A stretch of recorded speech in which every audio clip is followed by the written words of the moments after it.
Hello दोस्तों, मेरा नाम आदर्श है और आपका स्टडी विद आदर्श चैनल में स्वागत है। आज हम लोग बात करने वाले हिंदी के व्याकरण के बारे में, जो सबसे मेन टॉपिक और उससे बहुत क्वेश्चन आते हैं आपको 10th में, 8th में, 7th में, 11th, 12th। आप कॉम्पिटिटिव एग्जाम की तैयारी करोगे उसमें भी आपको हिंदी के ग्रामर जरूर पूछे जाएंगे और अच्छे मार्क्स के लिए आते हैं। आज हम लोग उसको एकदम ईजी वे से करेंगे। बस आप लोग हमारे साथ वीडियो को एंड तक बने रहे। हम लोग एकदम शॉर्टकट ट्रिक्स देखेंगे और इजी वे में आपको पूरा बताने वाला हूँ।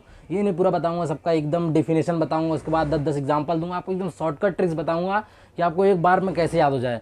आपको ये तो नहीं हो जाएगा खाली वीडियो देख लोगे आपको एक बार में याद हो जाएगा। आपको एक दो बार उसको प्रैक्टिस करोगे तो आपको कंफर्म एकदम बैठ जाएगा, याद हो जाएगा हमेशा के लिए, आपको कभी भूलोगे नहीं। यहाँ तक कंपटीशन लेवल तक एग्जाम में ऐसा पूछा जाता है। चलो हम लोग वीडियो को शुरुआत करते हैं। अभी हम लोग चलो देखते हैं पहले, जैसे हिंदी व्याकरण में हम लोग आज बात करने वाले हैं शब्द भेद के बारे में। अब शब्द भेद जो होता है वो शब्दों के पहले शब्द, आप समझ लो शब्द क्या होता है, जो वर्णों के मेल से बने उसको हम लोग बोलते हैं शब्द, और उसी के जो भेद बताए उसको हम लोग बोलते हैं शब्द भेद। अब इसको दो पार्ट में डिवाइड किया गया है। एक पार्ट अपना आता है, ये अपना आता है सव्य पाठ, ये पाठ आता है अपना अव्यय पाठ आता है। इसी को हम लोग विकारी भी बोलते हैं, इसी को हम लोग अविकारी बोलते हैं, अविकारी। तो विकारी शब्द वो होता है जिसको हम लोग चेंज कर सके, जो परिवर्तनीय है, जिसको हम लोग चेंज कर सके। जैसे उसके क्या बोलते हैं बहुवचन के हिसाब से, फिर उसके जेंडर के हिसाब से हम लोग उसको चेंजेस कर सकते हैं। और अविकारी मतलब होता है अव्यय जो होता है वो अनचेंजेबल रहता है, जो अपरिवर्तनीय, जिसको हम लोग चेंज नहीं कर सकते, वो कभी चेंज होने वाला नहीं है। चाहे उसको जेंडर के बेसिस पे करो, चाहे उसको बहुवचन के एकवचन के बेसिस पे करो, तो कभी चेंज होने वाला नहीं है। अब इसके अंदर अपने को आते हैं चार टाइप्स आते हैं। पहला टाइप अपने आएंगे संज्ञा,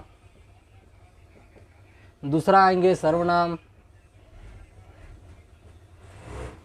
तीसरा आएंगे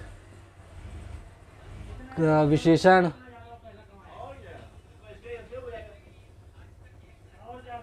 चौथा आएगा क्रिया। अब एक एक हम लोग डीप में समझते हैं। उसके बाद इसके भी बहुत सारे टाइप्स होते हैं, आपको मैं उसको नेक्स्ट वीडियो में बताऊंगा। पहले आज हम लोग इसका पूरा एक ओवरव्यू लेंगे शॉर्ट फॉर्म में, मतलब पूरा जितना बात करेंगे कि कितने कम से कम समय आपको सव्य में बता दूंगा, अव्यय बता दूंगा। उसके इसके 6 भेद, इसके 5 भेद, उसको आपको मैं नेक्स्ट वीडियो में बताऊंगा। अब सव्य में पहला जो आता है संज्ञा। संज्ञा मतलब होता क्या? संज्ञा मतलब होता है कोई भी नाम, कोई भी नाउन, कोई भी चीज़ का नाम आए, कोई भी वस्तु का नाम आए, अगर नाम आपको दिख गया, कोई भी चीज़ का नाम दिख गया, तो सिंपल सा उस संज्ञा उसको बोला जाता है। कोई भी अगर नेम आए तो वो संज्ञा कहलाता है। अब सर्वनाम मतलब क्या होता है? जो नाम के जगह पे इस्तेमाल हो उसको हम लोग बोलते हैं सर्वनाम। इंस्टेड ऑफ नाउन, जो नाम की जगह पे हम लोग इस्तेमाल करते हैं उसको लोग सर्वनाम बोलते हैं। अब किसी का नाम बार बार ले रहे हो, उसके जगह हम लोग बोल देते वह बोल देते, तुम बोल देते, मैं, आप बोल देते, तो उसको हम लोग सर्वनाम बोलते हैं। जो नाम की जगह पे, जो संज्ञा की जगह पे आए उसको हम लोग सर्वनाम बोलते हैं। अब विशेषण, विशेषण मतलब वो शब्द होते हैं जो संज्ञा और सर्वनाम, जो संज्ञा और सर्वनाम की विशेषता बताए, जो संज्ञा और सर्वनाम की विशेषता बताए उसको हम लोग बोलते हैं विशेषण। संज्ञा की भी बताएगा और सर्वनाम की भी बताएगा, जिसके भी आपको विशेषता बताए उसको हम लोग बोलते हैं विशेषण। वो शब्द जो संज्ञा और सर्वनाम की विशेषता बताए उसको हम लोग बोलते हैं विशेषण। और जो सव्य में लास्ट आता है क्रिया, जो बोलते हैं क्रिया मतलब आप सिंपल से एक चीज़ समझ लो, एक्शन होता है। क्रिया मतलब होता है कोई भी एक्शन, कोई भी काम अगर चल रहा है, मैं पढ़ा रहा हूँ, आप लोग सुन रहे हो, कोई देख रहा है, कोई लिख रहा है, कोई बोल रहा है, कोई भी अगर काम रनिंग में है, कोई भी काम चल रहा है, तो हम लोग उसको बोलते हैं क्रिया बोलते हैं। कोई भी काम अगर एक्शन में है, कोई भी काम चल रहा है, तो हम लोग उसको बोलते हैं क्रिया। अब इसके बाद जो अव्यय में जो टाइप आते हैं, इसके अव्यय में भी 4 टाइप आएंगे इसका।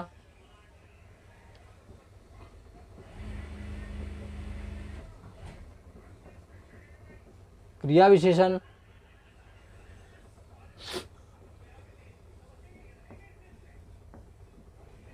संबंध बोधक,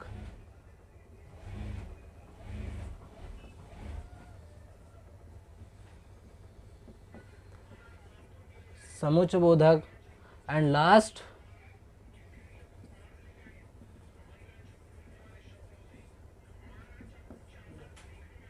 विस्मयादि बोधक।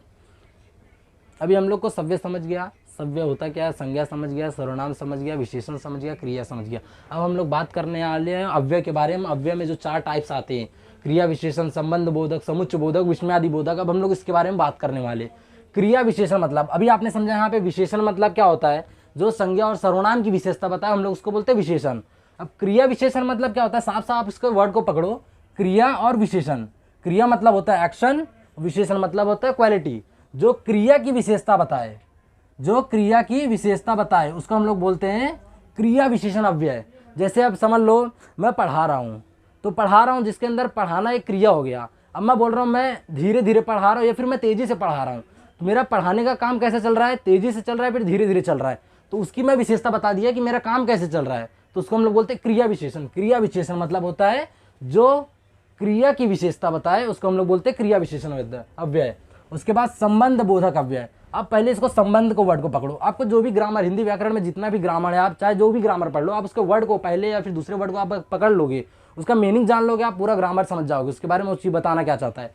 संबंध बोधक समझो। संबंध बोधक मतलब, संबंध मतलब होता है रिलेशन, संबंध मतलब होता है रिलेशन।